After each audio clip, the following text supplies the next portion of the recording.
So this is Hangumal Series 2, Introduction to Particles in Korean. So first thing I want to talk about is what are particles? In European languages we have prepositions and articles. Now a lot of people ask me, the, do these exist in Korean? The answer is no. Koreans just simply say the object. In English, and the distinguish minute details of the object. And that's not really necessary, so Korean just simply drops them. In Korean and Japanese, indicators of grammatical function are attached to nouns. So basically, your prepositions to, for, etc., and maybe from we'll throw in there too, are actually going to attach to the back of words, and they're usually single syllable or two syllables. These are usually simpler than articles and prepositions and often correspond. So there's a Korean particle for to, so to a location, moving towards a location, for, like for someone, and from, coming from a location. The thing is that these are concepts and they can be difficult to overcome, but the important thing is to not remember them as particles specifically pertaining to the English meaning, but rather as an idea as a whole. So moving towards something, coming from something, an action happening in that spot, that's what particles are meant to do. And there are no real equivalents for some in European languages, and that's the whole reason why I love Korean so much, because it's a different perspective, there are different concepts that you have to overcome, but once you understand these concepts, it is so simple, it's like a joke after a while when you get used to this. So, grammatical functions 101, that's the first thing I want to talk to you about. So, what is the subject of the sentence? Well, that does the action in the sentence. Adam gave the apple to me. Adam is the subject. Again, Adam gave the apple. Adam is the subject.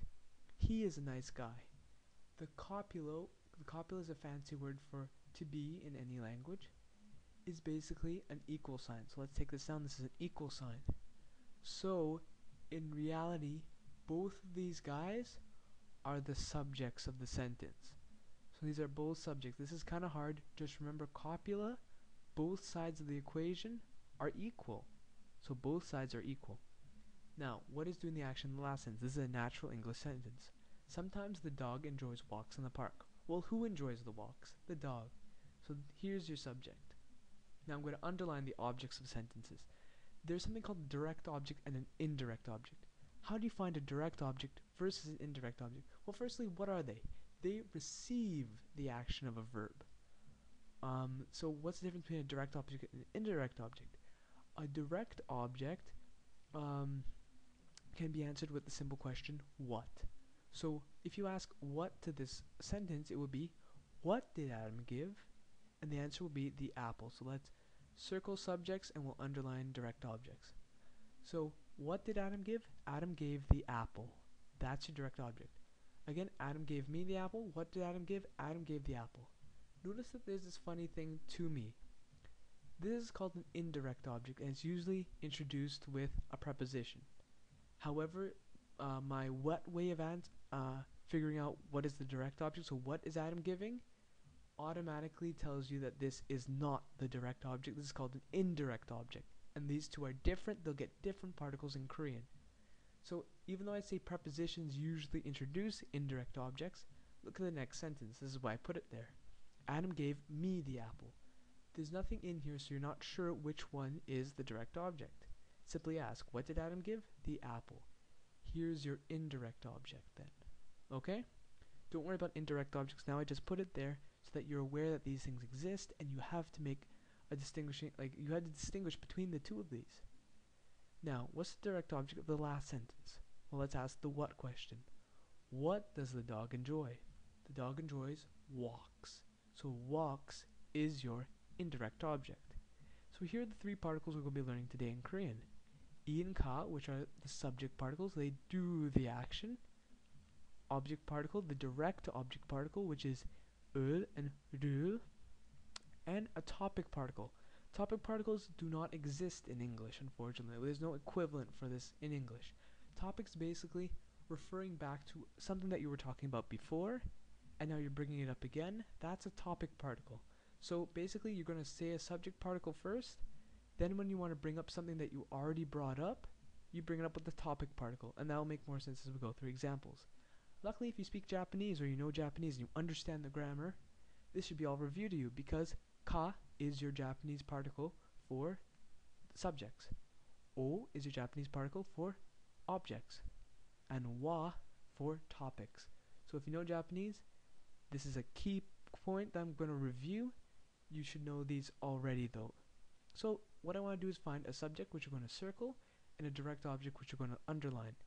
Now I want to note that not all sentences have a direct object. Okay? All sentences have a subject in English. In Korean you're allowed to drop this information if it's obvious, but not all sentences in both languages have a direct object. Now let's test what I just said. So what is having? Okay, sorry, I underlined that. The song is having. So here's your subject, the song. Now we're going to ask our question, what does the song have? Potential. Now here's one that I highlighted. He is running to the store now. Who's doing the action? He. That's the subject. What is he running? Wait, but he's not running anything. He's running to the store. That's a direction. So there's no direct object in this sentence. He loves playing guitar. Well, what is the thing doing the action? He's doing the action. There's your subject. What does he love doing? There's your question. He loves playing guitar. So here's your direct object, playing guitar. Okay, this is a verb, but when we add ing in English, it becomes a noun. So he loves playing guitar.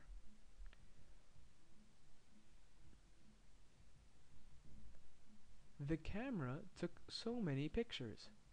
So what took the pictures? The camera took the pictures. What did the camera take? Pictures. So pictures is your direct object. The cable is a USB cable. So remember, with equal signs, which is a copula, both sides are subjects. So here's the subject, and here's the subject. Both subjects, unfortunately. This is how it works. There is an apartment there. Again, unfortunately, this is an idiomatic expression in English. It's very hard to translate between any language and this certain phrase. There is English's way of saying this exists. So there is technically the subject, and apartment is also the subject because this again is an equal sign. Does it matter? Well, what is mattering? It is the subject. There's no direct object because what does it do? It matters? No, that's a verb. That's a verb, not a direct object. Wait, he doesn't like YouTube? Well, who's doing the action? He's doing the action. What doesn't he like? He doesn't like YouTube. There's a direct object. So here, subject, direct object, always ask what to the sentence. What does he have? Potential. There's a direct object.